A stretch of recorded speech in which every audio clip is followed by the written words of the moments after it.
नमस्कार, आप देख रहे हैं कैपिटल न्यूज। मैं हूं प्रफुल्ल गिरी। मेदिनीनगर के सदर अंचलाधिकारी अमरदीप मल्होत्रा इन दिनों सुर्खियों में है। वजह है हम पार्टी के जिलाध्यक्ष आशुतोष तिवारी पर दर्ज कराया गया सरकारी कार्य में बाधा और SC/ST का मामला, जिसके बाद आशुतोष तिवारी को जेल भेज दिया गया। इस कार्रवाई के बाद जैसे सियासी पारा अचानक चढ़ गया। कचहरी परिसर में राष्ट्रीय परशुराम युवा वाहिनी के प्रदेश अध्यक्ष देवेंद्र तिवारी के नेतृत्व में कई लोग पहुंचे और CO के खिलाफ जमकर नारेबाजी की। प्रदर्शनकारियों ने न सिर्फ मामले को बदले की कार्रवाई बताया, बल्कि सदर अंचल कार्यालय में फैले कथित भ्रष्टाचार की उच्च स्तरीय जांच की भी मांग की। बहुत जल्दी आप लोग CO के भी जेल भेजिएगा। सदर CO को वो भी जेल के अंदर जाएगा। चोर है, चोर है, चोर है, चोर है, चोर है, चोर है। वहीं दूसरी ओर पूर्व मंत्री KN त्रिपाठी, भाजपा के ज्योति पांडे, लोजपा के राकेश सिंह, विकास दुबे समेत कई स्थानीय नेताओं ने CO अमरदीप मल्होत्रा के खिलाफ मोर्चा खोल दिया। इन लोगों ने CO के ससुर पर भी गंभीर सवाल उठाए और कहा कि अंचल में मनमानी और पक्षपात चरम पर है। वहीं अब इस पूरे विवाद में एक नया मोड़ तब आया जब अजीत मेहता ने खुलकर CO के समर्थन में बयान दिया। उनका कहना है कि अमरदीप मल्होत्रा पर केवल इसलिए निशाना साधा जा रहा है क्योंकि वो OBC समाज से आते हैं। मेहता ने सवाल उठाया कि पूर्व अंचलाधिकारी JK मिश्रा के कार्यकाल में जो गड़बड़ियां हुई उस वक्त किसी ने आवाज क्यों नहीं उठाई, तब किसी ने पारदर्शिता की मांग क्यों नहीं की थी। अब पूरा मामला दो खेमे में बट गया है। एक पक्ष CO को भ्रष्टाचार और मनमानी का जिम्मेदार ठहरा रहा है, तो दूसरा पक्ष इसे जातीय प्रतिशोध का रूप बता रहा है। पूरे मामले पर सुनिए किसने क्या कहा। 29 तारीख को जो घटना घटी है, न्यूज के माध्यम से देखे कि FIR दर्ज हुआ है और CO और आपका जो हमारे मित्र हैं आशुतोष तिवारी जी, कहीं न कहीं ये मामला कोर्ट तक पहुंच चुका है। इसमें हम लोग को संविधान पर विश्वास रखना चाहिए और न्यायालय में जब मामला चला गया है तो पलामू जिला में जिस तरह से राजनीति हो रही है, इसका हम निंदा करते हैं। जब एक कोर्ट में मामला चला गया है तो विश्वास रखनी चाहिए। हमारा हिंदुस्तान संविधान से चलता है और जहां तक SDO CO BDO की बात है, कहीं ना कहीं लॉ एंड ऑर्डर के मालिक है सब। और जहां तक CO की बात है तो इसके पहले आप जाइएगा तो JK मिश्रा CO थे, उनका रीजन का आप जांच करवा लीजिए। उनसे बड़ा भ्रष्टाचार पलामू में कहीं नहीं हुआ। आप सबसे बड़ा मुद्दा था एक कार्यक्रम करने का, एरोप्लेन बैठाने का, हवाई अड्डा आप देख लीजिए जैसे में, उसको किस तरह से तहस नहस करके पब्लिक के बीच में बंटवारा कर दिए। कहीं सरकारी पैसा किसी की जमीन में खर्चा हो जाता है तो बड़ा दिक्कत होती है, रोड बन जाता है तो सरकार के हो जाती है। सरकार के फंड से बाउंड्री हुआ था, पलामू के शान था हवाई अड्डा, हम लोग का मात्र एक ही वहां पर ही हवाई जहाज कार्यक्रम करने के लिए था। वो JK मिश्रा के टाइम में उसको बंदरवाट करके अब वहां पर बढ़िया से गाड़ी नहीं खड़ा हो पाएगी। तो कहीं न कहीं भ्रष्टाचार के मुद्दा पर JK मिश्रा से बड़ा कोई भ्रष्टाचारी था ही नहीं CO। उस समय परशुराम सिन्हा कहाँ गए थे, पूर्व मंत्री जी कहाँ गए थे, पांडे जी कहाँ गए थे। कहीं न कहीं जातिवाद का बू आ रहा है। मैं इसका निंदा करता हूं और उन्होंने सोच रहा है तो मेरा आबादी OBC का 63% पलामू जिला में है। मैं CO के साथ मैं खड़ा हूं। उन्होंने ये आपका अधिकार नहीं देती है कि किसी का चेम्बर में जाकर मां बहन के गाली दे, रजिस्टर फाड़ दे। ये जांच के विषय है। CCTV फुटेज सार्वजनिक करने की बात की जा रही है, क्यों नहीं किया जा रहा है? एक कोर्ट का मामला है ना, जब उनका आदेश होगा तो कोर्ट में दिखाएंगे। हम कौन होते CCTV मांगने वाले? ये सरकारी चीज है, क्या नुकसान हुआ नहीं हुआ कोर्ट न्यायालय में पेश करेंगे। ये OBC समाज के नहीं रहते CO, तो जो बवाल देख रहे हैं पूरा पलामू जिला में कुछ नहीं होता। किसी का औकात नहीं था कि JK मिश्रा के समय में बोल दे हवाई अड्डा के बारे में। हिम्मत है पांडे जी, मंत्री जी तो उठावे। कहीं न कहीं सीधा सीधी मैटर है कि बैकवर्ड के बेटा एक CO बन गया है। JK मिश्रा में हम गए थे खुद, कुछ लोगों के पैरवी लेके अपना काम लेके। उन्होंने आज तक हमसे, एक कुशवाहा के बेटा हूँ मैं, किसान के बेटा था, OBC समाज से आता था, इसलिए चेम्बर में आज तक उन्होंने ढुकने नहीं दिया। इसका मतलब नहीं है कि उनका मां बहन के गाली दे, रजिस्टर फाड़ दे। एक विकल्प था उनके पास।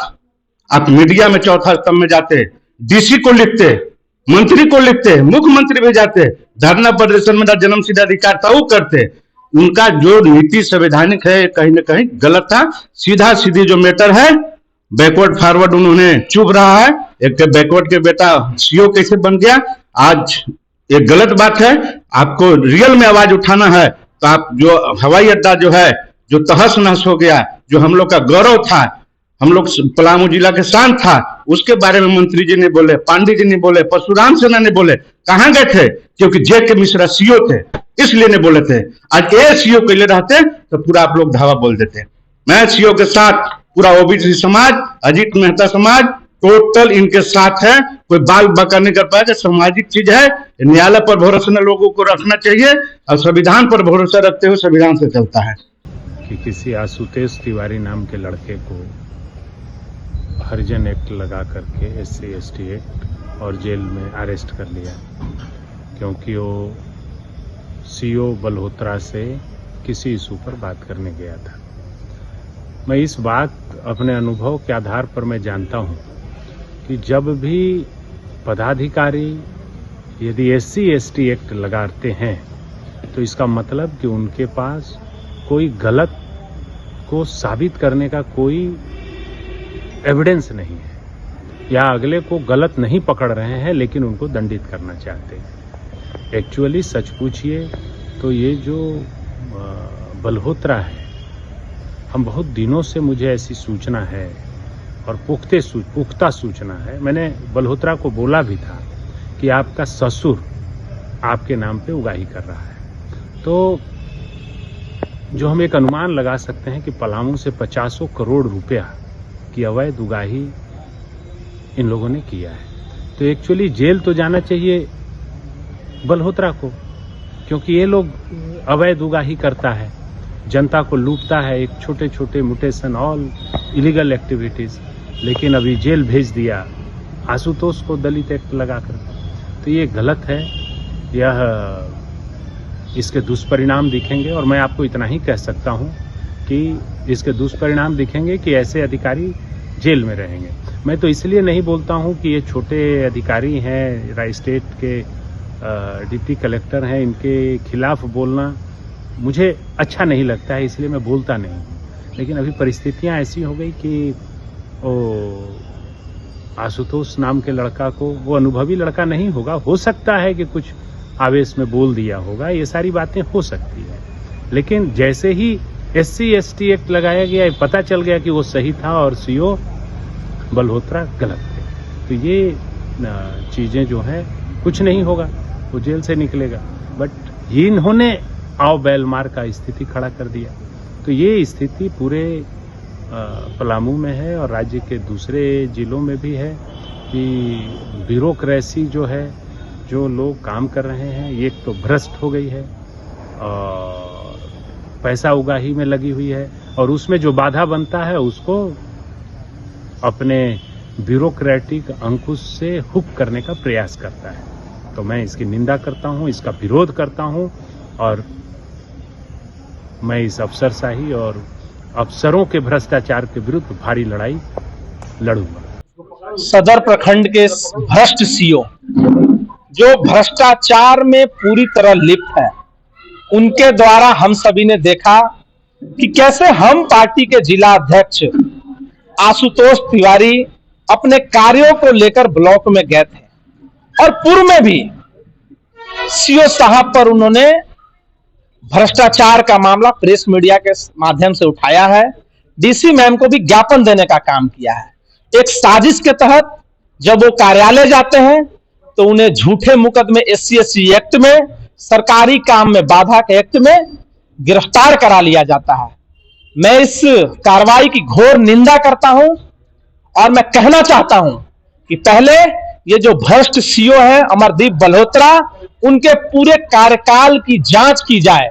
कितने वर्षों से वह यहां पर डाल्टनगंज में सदर CO के रूप में जमे हुए हैं, चाहे 4 लेन के अधिग्रहण का मामला हो, चाहे LPC का मामला हो, ऑनलाइन करने का मामला हो, लाखों लाख रुपया भ्रष्टाचार में उन्होंने अर्जित करके करोड़ों रुपए नगद और करोड़ों की संपत्ति अर्जित करने का काम किया है। जब हम लोग सभी जाते हैं या आम लोगों से पता चलता है कि क्या एक उनके रिश्तेदार ससुर में बैरिया में रहते हैं, ससुर हैं, और पैसे का डाक वो बोलते हैं अगर आपको 2 डिसमिल 3 डिसमिल जमीन का एलपीसी लेना है तो लाख रुपए से पैसे का खेल शुरू होता है। और पूरा सदर ब्लॉक में निवास करने वाले लोग अपने आप को शोषित महसूस कर रहे हैं, कुंठित महसूस कर रहे हैं। और हमें नहीं लगता है कि अभी झारखंड में और हमारे पलामू जीरो में सीओ के अंतर्गत निवास करने वाले लोगों लोकतंत्र है। हमें तो लग रहा है कि राजतंत्र है। जो भी लोग काम कराने जाते हैं उनसे ऐसे बदसलूकी की जाती है, उनके साथ मारपीट की जाती है, उनको फर्जी मुकदमे में फंसाया जा रहा है। ऐसे में तो आम आवाम अपने आप को सुरक्षित महसूस नहीं कर रहा है। और उन भ्रष्ट पदाधिकारियों को समझना होगा कि वो सर्वेंट पब्लिक सर्वेंट है, वो पब्लिक के लिए बैठे हुए हैं और उन्हें लग रहा है कि राजतंत्र है, वो राजा है, जो मन करेगा वो करेगा। एक सजग नागरिक होने के कारण और राजनीतिक क्षेत्र में काम करने वाले व्यक्ति होने के चलते मैं इस तरह के बातों का घोर निंदा करता हूं और प्रशासन से और मैं मुख्य सचिव से भी मिलूंगा और इनकी पूरे प्रॉपर्टी की जांच कराऊंगा जिन्हें भ्रष्टाचार के माध्यम से सैकड़ों करोड़ रुपया इन्होंने अर्जित किया है, सैकड़ों करोड़। मैं इस पे पूरी ताकत के साथ और विश्वास के साथ बोल रहा हूं कि बहुत बड़ा भ्रष्टाचार इन्होंने किया है।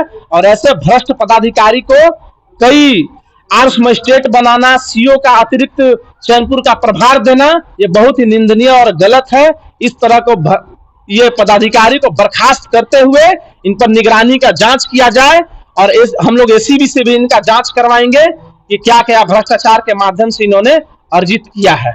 ये कदम उठाया गया है कि हम पार्टी के जिलाध्यक्ष आशुतोष तिवारी जी को झूठे मुकदमे में फंसाकर आज जेल भेजने का जो ये षड्यंत्र किया गया है, ये बहुत ही गलत है। हम इसकी घोर निंदा करते हैं और प्रशासन से, यहाँ के डीसी से, एसपी मैडम से हम मांग करते हैं कि इस मामले की निष्पक्ष जांच हो।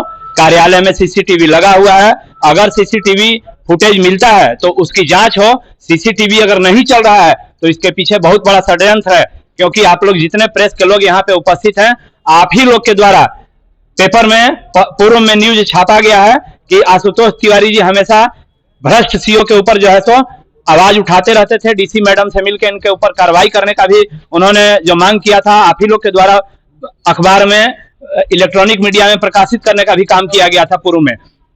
लेकिन ये भ्रष्ट सीओ इतना भ्रष्टाचार में लिप्त हो गए हैं कि एक छोटा छोटा काम में अगर कोई भी आम आदमी ब्लॉक में अपना काम कराने जाता है तो उसको बिना पैसा दिए उसका काम नहीं हो पाता है, उसको दौड़ना पड़ता है।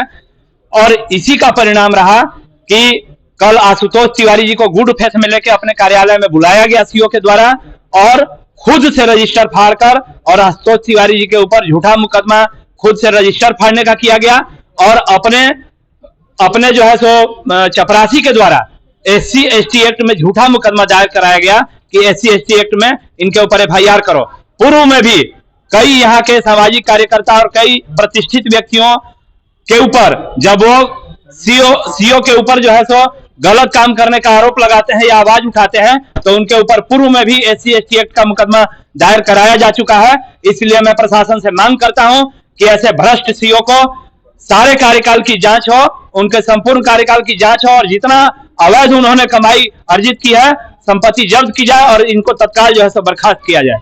कि मेदिनीनगर प्रखंड के जो सीओ हैं किस तरह से यहाँ पे अपना काला साम्राज्य चला रहे हैं, इस संदर्भ में जहां तक मैं जान रहा हूं आशुतोष तिवारी जी जो हम पार्टी के जिला अध्यक्ष हैं, दशहरा से पहले डीसी मैडम से मिल करके इनके जो भ्रष्टाचार का सारा मामला को उजागर करने का काम किए हैं वो, और लिखित रूप से इन पे कार्रवाई की मांग किए थे जिसमें कि संयुक्त रूप से लोजपा भी समर्थन किया था और हम लोग समर्थन में थे। कहने का अर्थ है कि जो कल घटना घटी है कि एक जनप्रतिनिधि को बुला करके सीओ साहब के द्वारा यह कहना कि आप जो है भ्रष्टाचार के खिलाफ बोलने के लिए रिकॉग्नाइजेशन लिए हैं, ऐसा वर्ड उन्होंने पूछा है हमारे जो हम पार्टी के आशुतोष तिवारी हैं कि आपने रिकॉग्नाइजेशन लिया है। तो मैं यह कहना चाहता हूं कि किसी भ्रष्टाचारी, किसी चोर बेईमान के ऊपर कार्रवाई करने के लिए, आवाज उठाने के लिए क्या रिकॉग्नाइजेशन का संविधान में कोई प्रावधान है?